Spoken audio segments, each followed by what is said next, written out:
Welcome back to city news. పట్టణంలో దసరా శరన్నవరాత్రి మహోత్సవాలు వైభవంగా ప్రారంభమయ్యాయి. బోస్ రోడ్లోని శ్రీ వాసవి కన్యకా పరమేశ్వరి దేవస్థానం నందు దేవి శరన్నవరాత్రి మహోత్సవాలు వైభవంగా ప్రారంభమయ్యాయి. 4వ రోజు శ్రీ వాసవి కన్యకా పరమేశ్వరి అమ్మవారు గాయత్రీ దేవిగా మరియు శ్రీ రాజరాజేశ్వరి అమ్మవారు గజలక్ష్మి దేవిగా భక్తులకు దర్శనమిచ్చారు. పెద్ద సంఖ్యలో భక్తులు పాల్గొని అమ్మవారిని దర్శించుకున్నారు.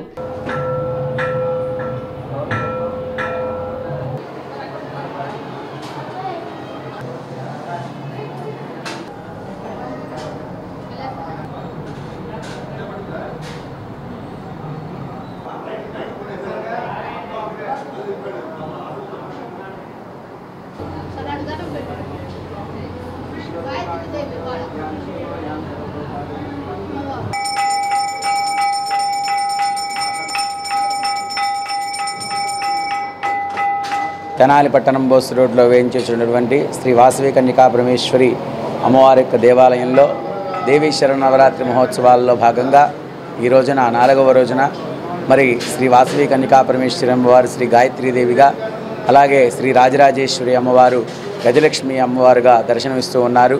మరి ఈ యొక్క 10 రోజుల పాటు జరిగేటువంటి దేవీ శరన్నవరాత్రి మహోత్సవాలలో ప్రతిరోజు కూడా అమ్మవార్లు వివిధ రకాలైనటువంటి అలంకారములతో మరి నిత్య పూజాది కార్యక్రమాలతో నిత్య కుంకుమార్చనలు, నిత్య చండీ హోమాది కార్యక్రమాలు, నిత్యాభిషేకాలు, పూజాది కార్యక్రమాలు కూడా జరుగుతాయి. కావున భక్తులందరూ కూడా ఈ యొక్క దేవాలయానికి వచ్చేసి అమ్మవారి యొక్క జరిగేటువంటి పూజా కార్యక్రమాల్లో పాల్గొని అమ్మవారిని దర్శించుకొని అమ్మవారి యొక్క తీర్థప్రసాదాలు తీసుకోవాల్సిందిగా కోరుతూ ఉన్నాము. అదేవిధంగా శివాజీ చౌక్లోని శ్రీ కాళీమాత అమ్మవారి దేవస్థానం నందు జరిగిన 31వ శరన్నవరాత్రి మహోత్సవాల్లో భాగంగా అమ్మవారు శ్రీ గాయత్రీ దేవిగా భక్తులకు దర్శనమిచ్చారు. సాయంత్రం పలు సాంస్కృతిక కార్యక్రమాలు నిర్వహించారు.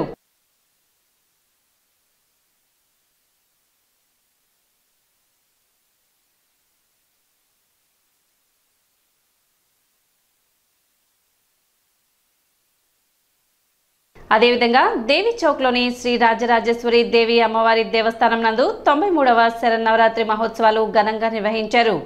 భక్తులు పెద్ద సంఖ్యలో పాల్గొన్నారు, అమ్మవారిని దర్శించుకున్నారు. 4వ రోజు శ్రీ సంతాన లక్ష్మీ దేవిగా భక్తులకు అమ్మవారు దర్శనం కల్పించారు.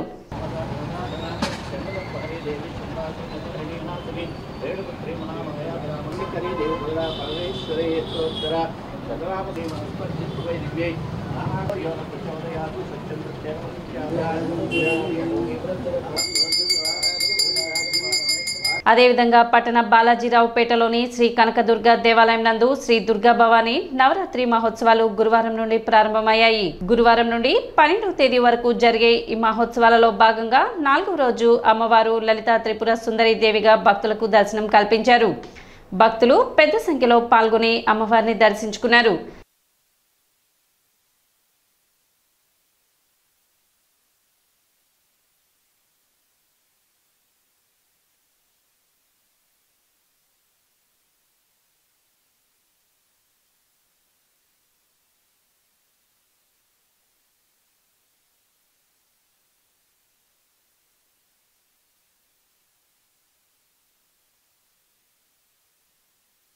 అదేవిధంగా పట్టణ గంగనమ్మపేటలోని రజక చెరువు వద్ద గల శ్రీ కామాక్షమ్మ అమ్మవారి పుణ్యక్షేత్రం నందు శ్రీ కామాక్షమ్మ అమ్మవారు 65వ శరన్నవరాత్రుల మహోత్సవాలు వైభవంగా నిర్వహిస్తున్నారు.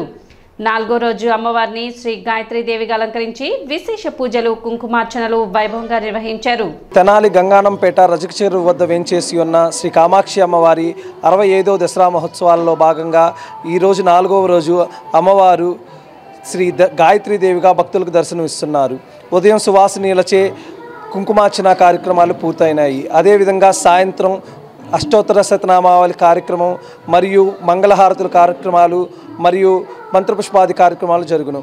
అదేవిధంగా సాయంత్రం శ్రీ రామలింగేశ్వర స్వామి భజనా మండలి వారిచే లలితా సహస్రనామ పారాయణ కార్యక్రమం, కోలాటం కార్యక్రమం జరుగును. కావున భక్తులందరూ ఈ కార్యక్రమాల్లో పాల్గొని తీర్థప్రసాదాలు స్వీకరించి శ్రీ గాయత్రి అమ్మవారి అనుగ్రహానికి పొందవలసిందిగా కోరుచున్నాము. స్థానిక రజక చెరువు వద్ద గల శ్రీ విశ్వనాథపల్లి నంచరమ్మ తల్లికి శ్రీ అభయాంజనేయ స్వామి దేవస్థానం 21వ శరన్నవరాత్రి మహోత్సవాలు కన్నుల పండుగగా నిర్వహిస్తున్నారు. ఉత్సవాలలో భాగంగా అమ్మవారు 4వ రోజున శ్రీ గాయత్రీ దేవిగా భక్తులకు దర్శనం కల్పించారు. భక్తులు విశేష సంఖ్యలో పాల్గొని అమ్మవారిని దర్శించుకున్నారు.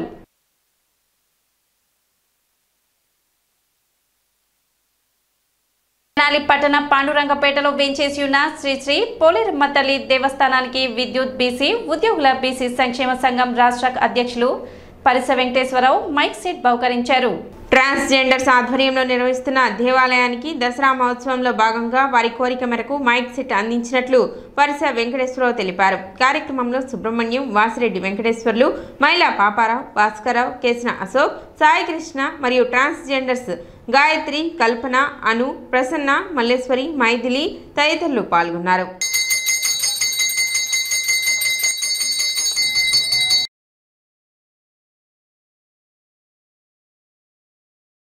తరతరాలు కూడా సంతోషంగా చల్లగా ఆదుకోవాలని చెప్పేసి నేను ఈ విధంగా మీడియా పాపం చాలా బాధలు పడ్డారు అక్కడ ఉన్న వాళ్ళకి. పోలేరమ్మ తల్లికి చల్లగా నిండు నూరేళ్ళు ఆయుర ఆరోగ్యాలు అష్టేశ్వర సుఖశాంతులతో పిల్ల పాపలతో తరతరాలు చల్లగా ఉండాలని మనస్ఫూర్తిగా దీవిస్తున్నాను ఆయన. ఆ అమ్మవారి కృప ఇంకా ఉండాలి. 26వ వార్డులోని పాండురంగపేటలో గల పేజళ్ళవారి వీధిలో మరి శ్రీ శ్రీ శ్రీ పోలేరమ్మ తల్లి వారి దసరా ద్వితీయ మరి వార్షికోత్సవంలాగా 10 రోజులు చక్కగా పూజా కార్యక్రమాలు మరి ధూపదీప నైవేద్యాలు ఇట్లా ఏర్పాటు చేసుకునే దానిలో భాగంగా ఈ ట్రాన్స్జెండర్స్ని మనం కొంచెం దగ్గరగా, ఎందుకంటే చేత్కారాలతో కాకోకుండా వాళ్ళు మనతో పాటే మరి పుట్టారు, మనతో పాటే జీవన విధానం మన ఊర్లోనే నివసిస్తున్నారు కాబట్టి వాళ్ళకి సంబంధించిన అవసరాలని ఏదన్నా ఏ ఆఫీసులకు వచ్చినా వివిధ రకాల్లో వాళ్ళకున్న సమస్యలను వివిధ రకాల ఆఫీసులకు వచ్చినప్పుడు వాళ్ళని స్వీకరించి దగ్గరికి చేరదీర్చి వారికి ఉన్న సమస్యల్ని మరి పరిష్కరించే దిశగా ప్రతి ఉద్యోగస్తుడు కానీ సమాజంలో ఉన్న ప్రతి ఒక్కళ్ళు కానీ మరి బాధ్యతగా చేపట్టి వాళ్ళ పనులు చేసి పెట్టాలని చెప్పి నేను ఈ సందర్భంగా కోరుతున్నాను. వాళ్ళు వచ్చినప్పుడు మాత్రం వాళ్ళకి మనకు తోచిన సహాయ సహకారాలు అందించాలని చెప్పి ఈ సందర్భంగా తెలియజేస్తున్నాను. కరోనా లాంటి విపత్తుల్లో కూడా ఎవ్వరు మాకు చేయూతనిపోతే అలాంటి సమయంలో 40,000 రూపాయల సరుకుల్ని మా ట్రాన్స్జెండర్లు ఎంతమైతే ఉన్నామో తెనాల్లో అందరూ పంచుకునేదానికి సరిపడా 10 రోజులు కూర్చొని తినేంత సరుకుల్ని మాకు ముందుగా ఏ ప్రభుత్వం కూడా ఇవ్వలేదు, ఏ పార్టీ వాళ్ళు ఇవ్వలేదు. మాకు మన పరస వెంకటేశ్వరరావు గారు కరెంట్ ఆఫీస్ అయిన వాళ్ళు మమ్మల్ని గుర్తించి, మేము అడగలేదు అసలు, కనీసం వాళ్ళు ఎవరో కూడా మాకు తెలీదు. కానీ మేము ఒకళ్ళు ఉన్నాము సమాజంలో, ఊళ్ళో వీళ్ళు కూడా మనుషులు జీవిస్తున్నారు, వీళ్ళ గురించి ఎవరు పట్టించుకోవట్లేదని పెద్ద మనసుతో ఆయన ఆలోచించి మా గురించి పట్టించుకొని మేము ఎక్కడెక్కడ ఉన్నామో కనుక్కొని ఎవరెవరు లీడర్స్ ఉన్నారు, లేకపోతే వీళ్ళని ఎవరిని పట్టుకుంటే ఎవరెవరైతే దగ్గరికి వస్తారు అని అన్నీ వాళ్ళు తెలుసుకొని మమ్మల్ని పిలిపించి మాకు విషయం చెప్పి మా అందరికీ కలిపి 40,000 రూపాయల సరుకులు అండి, 1 కాదు 2 కాదు 40,000 రూపాయల సరుకులు కరోనా టైంలో ఇచ్చారు. అసలు చాలా చాలా అలాంటి సమయంలో ఇచ్చిన ఆయన దేవుడు అనమాట మాకు. చేబ్రోలు అండి, చేబ్రోలు కానీ స్టార్ట్ చేసి నాడాకోడరు, కాలేజీ కాడోళ్ళు, వేజళ్ళోళ్ళు, సంగం జాగలముడు, అంగళగుతురు, తెనాలి చుట్టుపక్కల ఉన్న ప్రాంతాలు మొత్తం అందరూ కూడా ఈ దసరా నవరాత్రులు చేయటానికి నాకు సహకరించారు.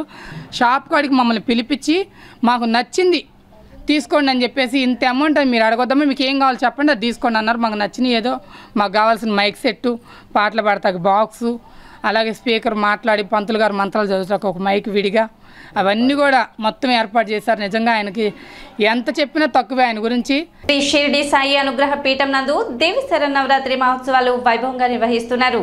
శ్రీ శ్రీ శ్రీ సాయి గురుజీ ఆధ్వర్యంలో జరుగుతున్న వేడుకల్లో భాగంగా 4వ రోజు అమ్మవారికి 1,00,000 కుంకుమార్చన అభిషేకం వైభవంగా నిర్వహించారు.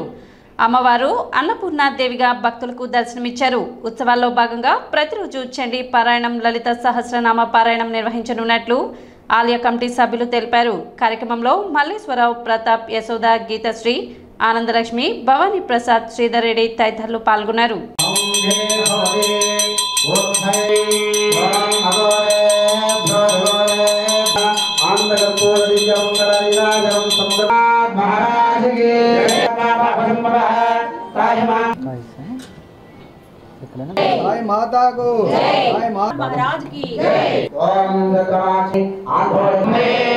శ్రీ షిరిడి సాయి అనుగ్రహ పీఠమునందు దేవి శరన్నవరాత్రులు అత్యంత వైభవోపేతంగా చక్కగా భక్తి శ్రద్ధలతో నిర్వహించడం జరుగుతుంది.